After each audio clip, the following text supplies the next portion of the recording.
கர்த்தருடைய பரிசுத்த நாமத்திற்கு ஸ்தோத்திரம் உண்டாவதாக. பரிசுத்தவான்கள் ஆகும்படி தேவனால் அழைக்கப்பட்டிருக்கின்ற தொலைக்காட்சி நேயர்களாகிய உங்கள் அனைவரோடும் தெய்வ சமாதானமும் தெய்வ கிருபையும் இன்றும் என்றும் சதா நாட்களிலும் இருப்பதாக. உங்கள் ஒவ்வொருவருக்காகவும் உங்கள் குடும்பத்தில் உள்ள ஒவ்வொரு அங்கத்தினருக்காக இடைவிடாமல் தினந்தோறும் கர்த்தருடைய சம்பவத்திலே பாரத்தோடு ஜெபித்து வருகிறேன். உங்களுடைய தேவைகள் எதுவாக இருந்தாலும், உங்களுடைய விண்ணப்பங்கள் எதுவாக இருந்தாலும் எங்களுக்கு எழுதி நீங்கள் அனுப்புகின்ற வழியிலே தொலைபேசியின் மூலமாக, அலைபேசி மூலமாக நீங்கள் தெரிவிக்கும் பொழுது அதற்காக நாங்கள் உங்களுக்காக ஊக்கமாக உங்களுடைய விண்ணப்பங்களை தெய்வ சமூகத்தில் வைத்து உங்களுக்காக நாங்கள் ஜெபிக்கிறோம். தேவன் உங்களை பெருக்கமாக ஆசீர்வதித்து வழி நடத்துவாராக. இன்றைய நாளிலும் கூட நாம் சத்தியத்தை தியானிக்கும்பதாக தேவ சமூகத்திலே தலை கவிழ்ந்து கர்த்தரை நோக்கி நாம் ஜெபம் செய்வோம்.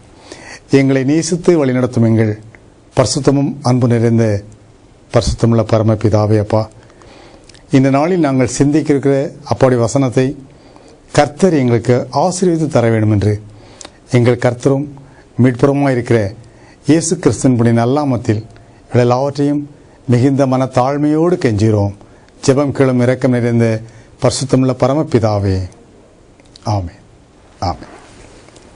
கர்த்தருக்குள் எனக்கு மிகவும் பிரியமான தேவ ஜனமே,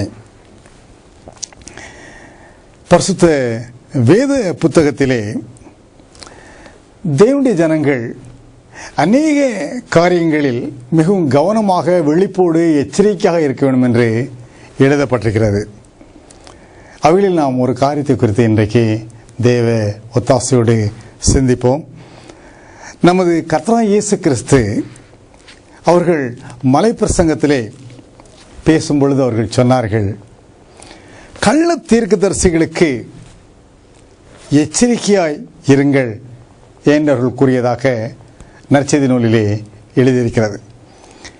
கர்த்தர் சொன்னார்கள், கள்ள தீர்க்கதரிசிகளுக்கு எச்சரிக்கையாயிருங்கள், அவர்கள் ஆட்டுத்தோலை போர்த்து கொண்டு, எப்படி அவர்கள் ஆட்டுத்தோலை போர்த்து கொண்டு உங்களிடத்தில் வருவார்கள், உள்ளத்திலோ அவர்கள் பட்சிக்கிற ஓநாய்கள் என்று கர்த்தர் சொன்னதாக மத்தேயு எழுதின நற்செய்தி நூல் 7வது அதிகாரம் 15வது வசனத்திலே இவ்விதமாக எழுதியிருக்கிறது. கள்ள தீர்க்கதரிசிகள் உலகத்தில் எல்லா காலகட்டங்களிலும் அவர்கள் இருந்து வந்திருக்கின்றார்கள். இந்த கள்ள தீர்க்கதரிசிகளுக்கு எச்சரிக்கையாக இருக்க வேண்டும் என்ற அந்த ஆலோசனையானது யுகம் நெடுகிலும் தேவனுடைய ஊழியக்காரர்கள் மூலமாக தேவனால் அறிவிக்கப்பட்டு கொண்டே வருகிறது. எனக்கு அருமையானவர்களே, இங்கு நாம் என்ன வாசிக்க பார்க்கிறோம் என்று சொன்னால், கர்த்தர் சொன்னார்கள், கள்ள தீர்க்கதரிசிகளுக்கு எச்சரிக்கையாக இருங்கள், அவர்கள் ஆட்டுத்தோலை போர்த்து கொண்டு உங்களிடத்தில் வருவார்கள், ஆனால் உள்ளத்திலோ அவர்கள் பட்சிக்கிற ஓநாய்கள் என்று சொன்னார்கள். ஏன் எச்சரிக்கையாக இருக்கும் என்று சொன்னால், அவர்களை நாம் சரியாக அடையாளம் கண்டு கொள்ளவில்லை என்று சொன்னால் அவர்கள் நம்முடைய ஆத்துமாக்களை வேட்டையாடி விடுவார்கள். மிக கவனமாக இருக்க வேண்டும். சத்ருவாய் பிசாசானவனுடைய வேலையாட்களாக்கும் அவர்கள். சத்ருவாய் பிசாசானவன் இவர்கள் மூலமாக தேவனுக்கு விரோதமாக அவன் அநேகரை எழுப்பி விடுவான்.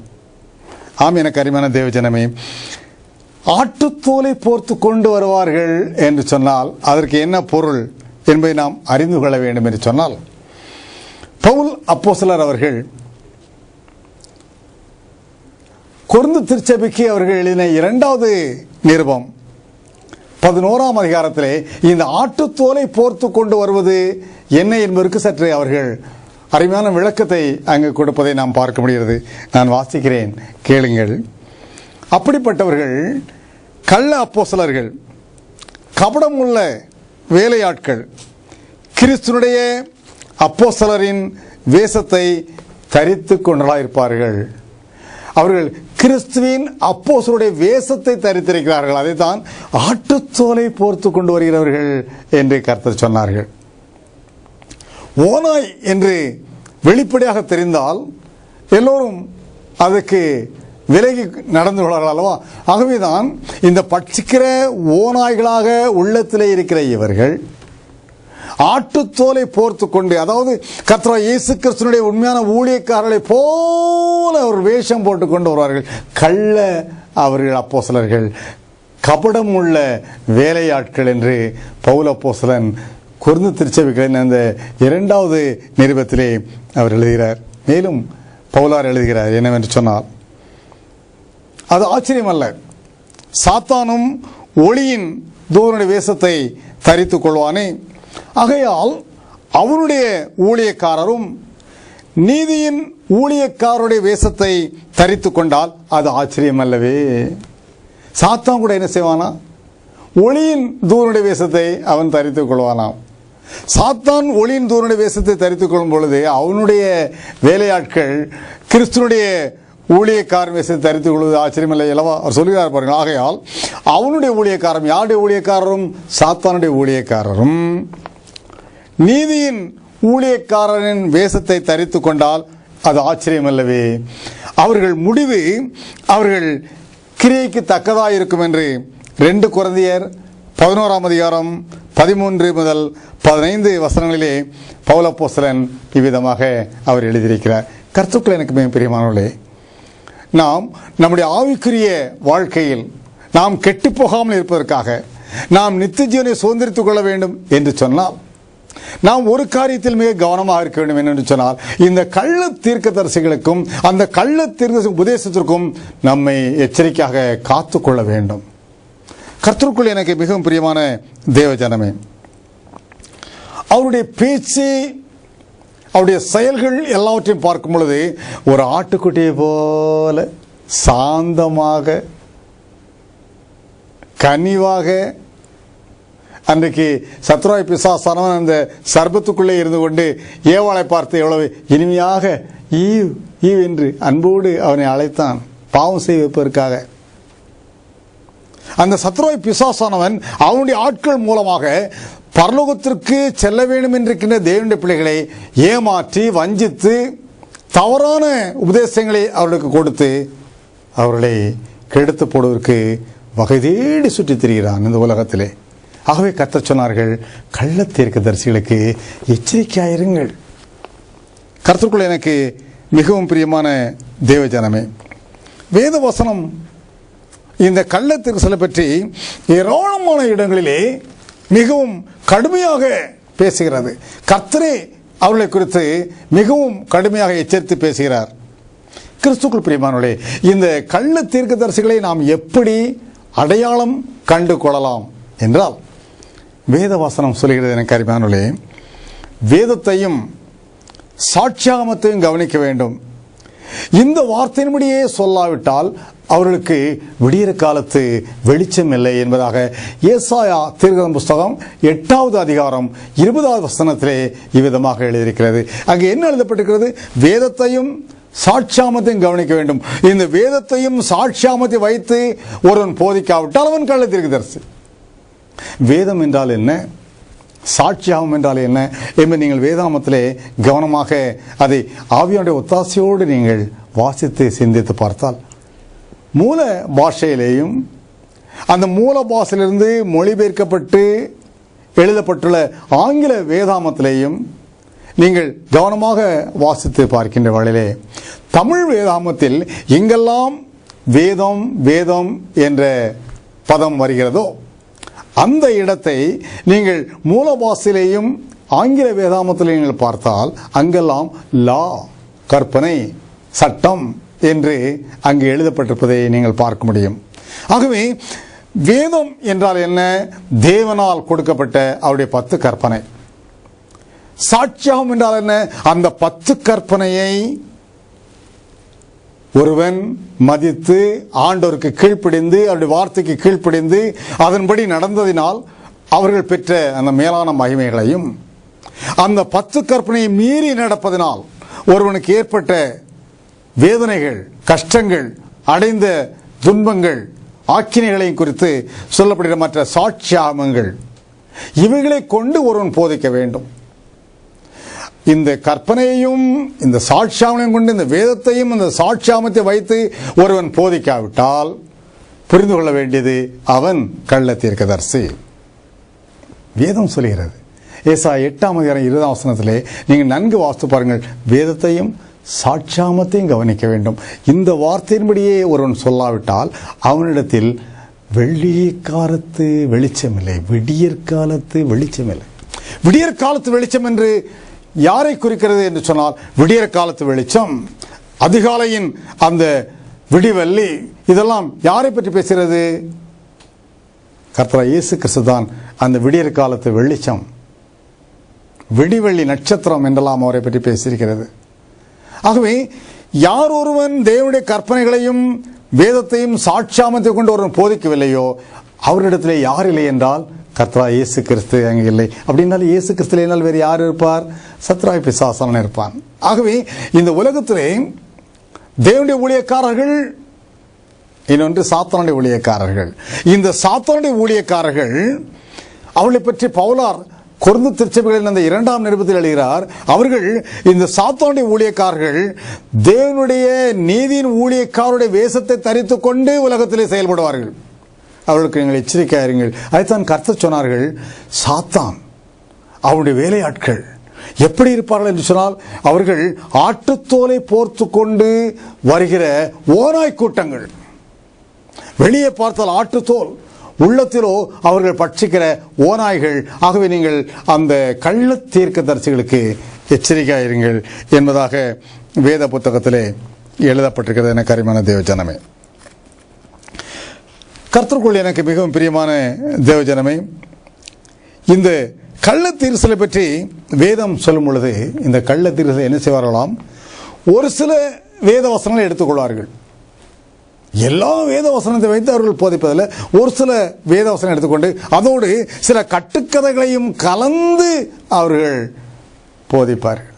சத்தியத்தை சத்தியமாக அவர்கள் போதிப்பதில்லை, கட்டுக்கதைகளையும் வசனங்களையும் எடுத்து போதிப்பார்கள்.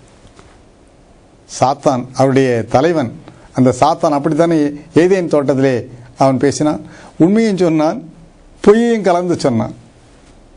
ஒரு பொருளை கலந்து விற்கிற அந்த வியாபாரிகள் என்ன செய்வார்கள்? இப்போ அரிசியை அவர்கள் கற்களை கலந்தால் அரிசி போல் இருக்கிற கற்களை பொறுக்கி அதோடு கலந்து, அப்போ தான் யாருக்கும் தெரியாது, அது போலவே இருக்கிற மாதிரி செய்வார்கள். ஆகவே இந்த சத்ருவாய் பிசாசானவன் அன்று ஏதேன் தோட்டத்தில் என்ன சொன்னான்? நீங்கள் இந்த விலக்கப்பட்ட விருட்சத்தின் கனியை புசிக்கிற நாளிலே நீங்கள் என்ன செய்கிறோம்? கண்கள் திறக்கப்படும். அவர்கள் கண்கள் திறக்கப்பட்டது சரிதான். நீங்கள் இதை புசிக்க நாளிலே நீங்கள் தேவனை போல் இருப்பீர்கள். அது போய் தேவனை போல் அவர்கள் ஆனார்களா? அது போய். இன்னொன்று என்ன சொன்னால், நீங்கள் சாகவே சாவதில்லை.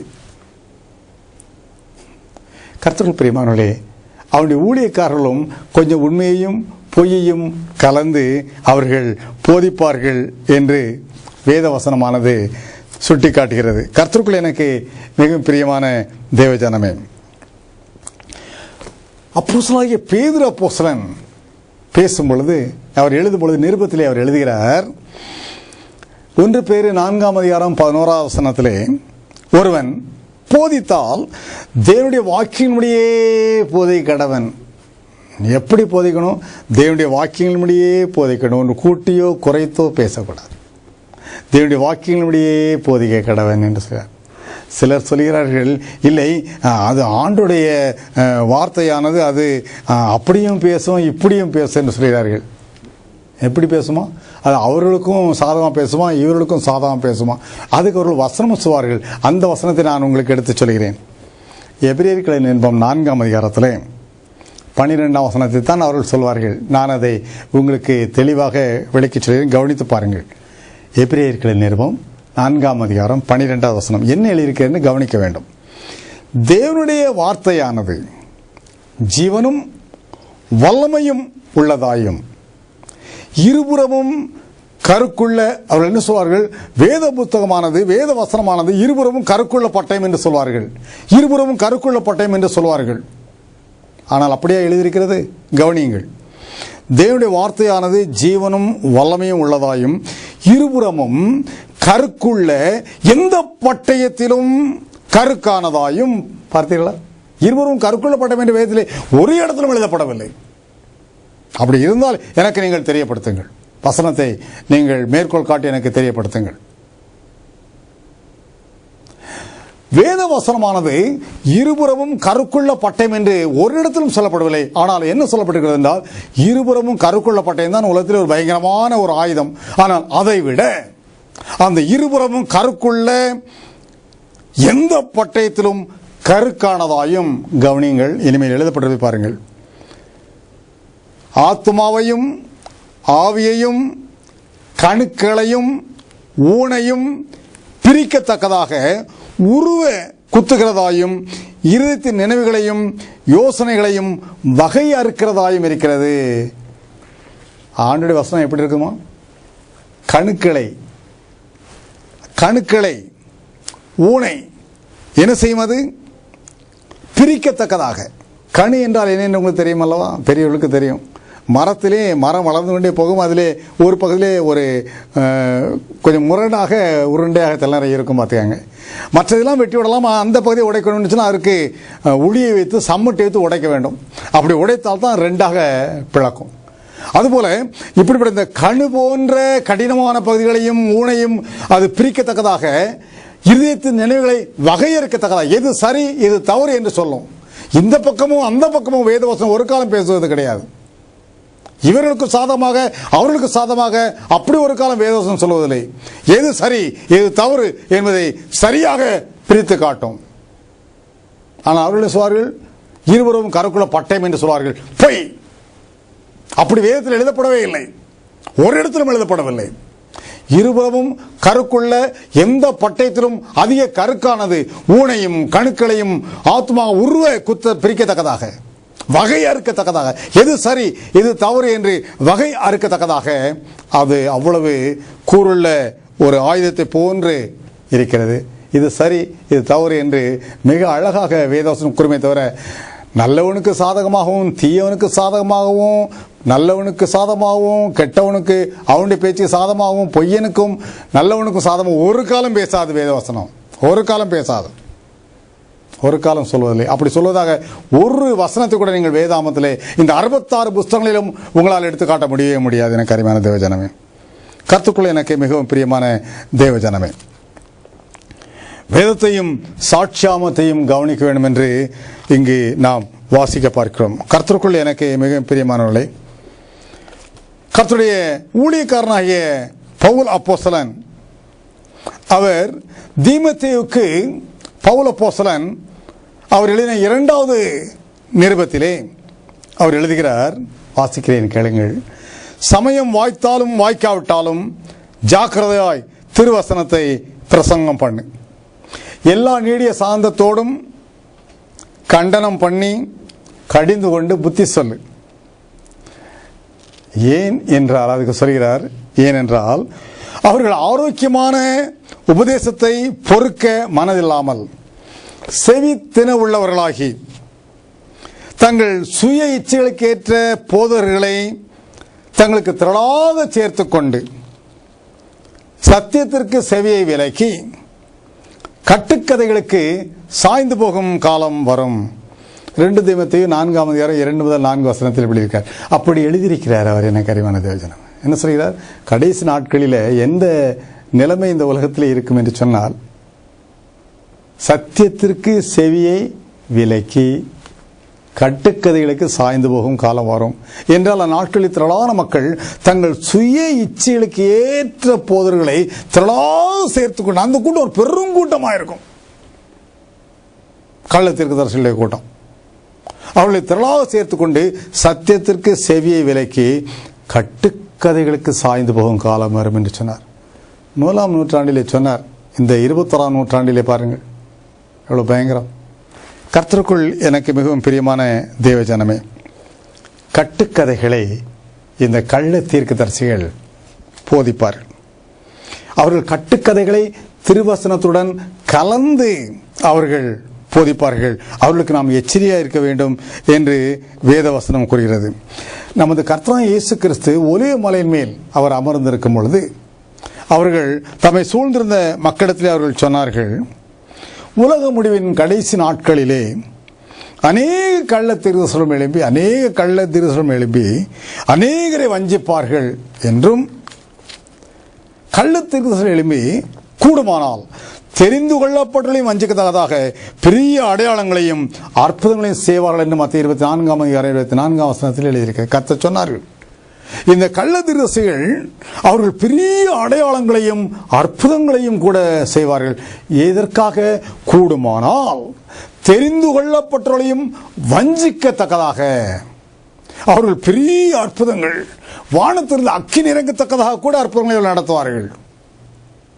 கூடுமானால் தெரிந்து கொள்ளப்பட்டவர்களையும் வஞ்சிக்கத்தக்கதாக. அழைக்கப்பட்ட அநேகர், தெரிந்து கொள்ளப்பட்டவர்களோ சிலர். அந்த சிலரையும் வஞ்சித்து அவர்களையும் நரகத்தின் மக்களாக ஆக்குவதற்காக தெரிந்து கொள்ளப்பட்ட வஞ்சிக்கத்தக்க. கூடுமானால் தெரிந்து கொள்ளப்பட்ட வஞ்சிக்கத்தக்க பெரிய அடையாளங்களையும் அற்புதங்களையும் அவர்கள் செய்வார்கள். சரி, இந்த கள்ள தீர்க்கதரிசிகள் யாருடைய நாமத்தினாலே இதையெல்லாம் செய்வார்கள் என்றால், இயேசு கிறிஸ்து நாமத்தினாலே தான் அதை அவர்கள் செய்வார்கள். வேறு ஒரு நாமத்தினால அவங்க செய்ய மாட்டாங்க. கர்த்தர் இயேசு கிறிஸ்து நாமத்தினாலே பிசாசுகளை துரத்துவார்கள். கர்த்தர் இயேசு கிறிஸ்து நாமத்தினாலே தீர்க்க தரிசனங்களை அவர்கள் சொல்வார்கள். கர்த்தர் இயேசு கிறிஸ்து நாமத்தினாலே அநேக அற்புதங்களை எல்லாம் அவர்கள் செய்வார்கள். இந்த கள்ள தீர்க்கதரிசிகள் கர்த்தர் இயேசு கிறிஸ்து இரண்டாம் முறையாக வரும் பொழுது கர்த்தர் இயேசு கிறிஸ்துவை பார்த்து அவர்கள் சொல்வார்களாம். அதை கர்த்தர் இயேசு கிறிஸ்து சொல்கிறார்கள், அந்நாளில் அநேகர் என்னை நோக்கி கர்த்தாவே கர்த்தாவே, உமது நாமத்தினாலே தீர்க்க தரிசனம் உரைத்தோம் அல்லவா, உமது நாமத்தினாலே பிசாசுகளை துரத்தினோம் அல்லவா, உமது நாமத்தினாலே அநேக அற்புதங்களை செய்தோம் அல்லவா என்று கூறுவார்களாம். மத்திய 7:22 வசனத்திலே விதமாக கர்த்தர் சொன்னதாக அங்கே எழுதியிருக்கிறது. அவர்கள் அப்படி சொல்லும் பொழுது அந்த கள்ள தீர்க்கதரிசிகளை பார்த்து நம்முடைய கர்த்தர் இயேசு கிறிஸ்து என்ன சொல்வார்கள் என்று சொன்னால், இந்த கள்ள தீர்க்கதரிசிகள் கர்த்தர் இயேசு கிறிஸ்து நாமத்தினாலே தான் அற்புதங்களை செய்திருப்பார்கள். கர்த்தர் இயேசு கிறிஸ்து நாமத்தினாலே தான் அவர்கள் பிசாசுகளை துரத்தியிருப்பார்கள். கர்த்தர் இயேசு கிறிஸ்து நாமத்தினாலே தான் அவர்கள் பெரிய அற்புதங்கள் எல்லாம் செய்திருப்பார்கள். ஆனால் கர்த்தர் இயேசு கிறிஸ்து இப்படி இவர்கள் தம்மை நோக்கி அவர்கள் சொல்லும் பொழுது அந்த கள்ள தீர்க்கதரிசிகளை பார்த்து கர்த்தர் இயேசு கிறிஸ்து அவர்கள் என்ன சொல்வார்களா, நான் வாசிக்கிறேன் கேளுங்கள்.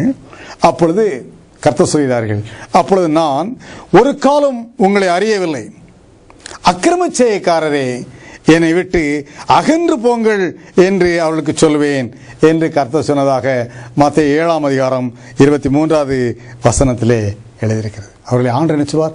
அக்கிரம செய்கைக்காரரே. கிரமமான செய்கை, அக்கிரமமான செய்கை. கர்த்தருடைய வார்த்தையின்படி, கர்த்தருடைய வேதத்தின்படி நடக்கிறவர்கள் கிரமமான காரியங்களை செய்கிறவர்கள். வேதம் சொல்கிறது, கர்த்தருடைய வேதத்தின்படி நடக்கிற உத்தம மார்க்கத்தார் பாக்கியவான்கள். இவர்கள் கலந்து வசனத்தை கொஞ்சம் எடுத்துக்கொள்ளும், அவர்கள் சாதகமான சில வசனம் எடுத்துக்கொள்வார்கள். ஆனால் கட்டுக்கதைகளை எல்லாம் கலந்து அவர்கள் வேத புரட்டுகளை அவர்கள் போதிப்பார்கள், கட்டுக்கதைகளை போதிப்பார்கள். மக்களை வஞ்சித்து தங்கள் பக்கம் இழுத்துக்கொள்ளத்தக்கதாக அவர்கள் பெரிய அடையாளங்களையும் அற்புதங்களையும் கூட நடத்தி காட்டுவார்கள். இந்த ஏமாந்த ஜனங்கள் இருக்கிறார்களே, அதை பார்த்து ஐயோ இவர்கள் தேவனுடைய ஊழியக்காரர்களோ என்று ஏமாந்தவர்கள் பின்னாலேயே ஓடி போவார்கள். சத்திய மார்க்கம் இவர்கள் நிமித்தமாக தூஷிக்கப்படும் என்று வேதத்திலே எழுதியிருக்கிறது. ஆகவே எனக்கு அருமையான தேவ ஜனமே, வேத வசனம் நமக்கு சொல்கிறதை நீங்கள் கவனமாக பார்க்க வேண்டும். கள்ள தீர்க்கதரிசிகள் யார்? உண்மையான ஊழியக்காரர்கள் யார்? வேதத்திலே நாம் கவனமாக அவளை குறித்து வாசித்து அவளை நாம் இனம் கண்டுகொள்ளவில்லை என்று சொன்னால் நம்முடைய ஆவிக்குரிய வாழ்க்கையானது மிகவும் பாதிப்புகளாகும். எனக்கு அருமையானவர்களே, இந்த கள்ள தீர்க்கதரிசிகளை பற்றி வேத வசனத்திலே ஏராளமாக சொல்லப்பட்டிருக்கிறது. இப்பொழுது ஒரு பகுதியை நாம் இப்பொழுது பார்த்திருக்கிறோம். இன்னும் சில பகுதிகளை நாம் கர்த்தருக்கு சித்தமானால் நாம் அதை குறித்து சிந்திப்பதற்கு தேவன் நமக்கு கிருபை செய்வார்கள். உங்களுக்கு ஒரு காரியத்தை முக்கியமாக நான் சொல்லிக்கொள்ள விரும்புகிறேன். கர்த்தர் இயேசு கிறிஸ்து சொல்வதை நாம் ஒரு காலத்திலும் அலட்சியமாக நாம் எடுத்துக்கொள்ளக்கூடாது. கர்த்தர் சொன்னார்கள் அவருடைய மலை பிரசங்கத்திலே, கள்ள தீர்க்கதரிசிகளுக்கு எச்சரிக்கையாயிருங்கள், அவர்கள் ஆட்டுத்தோலை போர்த்து கொண்டு உங்களிடத்திலே வருவார்கள், ஆனால் அவருடைய உள்ளத்திலோ பட்சிக்கிற ஓநாய்கள். அந்த கள்ள தீர்க்கதரிசிகளுக்கு நீங்கள் எச்சரிக்கையாக இருந்து உங்களுடைய ஆத்துமாக்களை காத்துக்கொள்ளுங்கள், அவர்கள் பட்சிக்கிற ஓநாய்கள் என்று சொன்னார். எனக்கு கரிமான தேவஜனமே, மீதமானதை தொடர்ந்து அடுத்த வாரத்தில் நாம் சிந்திப்போம், ஜெபம் செய்வோம். எங்களை நேசித்து வழிநடத்துகிற எங்கள் பரிசுத்தமும் அன்பு நிறைந்த தகப்பனே அப்பா, தேவரே எங்களுக்கு எச்சரிப்பாக சொல்லப்பட்ட இந்த வசனங்களெல்லாம் நாங்கள் வாசிக்கும் பொழுது அவளை புரிந்து கொள்ளத்தக்கதாக மனப்பக்குவத்தை எங்கள் ஒவ்வொருக்கும் தர கெஞ்சிறோம். இந்த தொலைக்காட்சியும் அமர்ந்திருந்து இந்த சத்தியத்தை தியானிக்கிற ஒவ்வொரு மகனை மகளையும் நம்முடைய தூய கரத்தில் ஆசீர்வதியும்.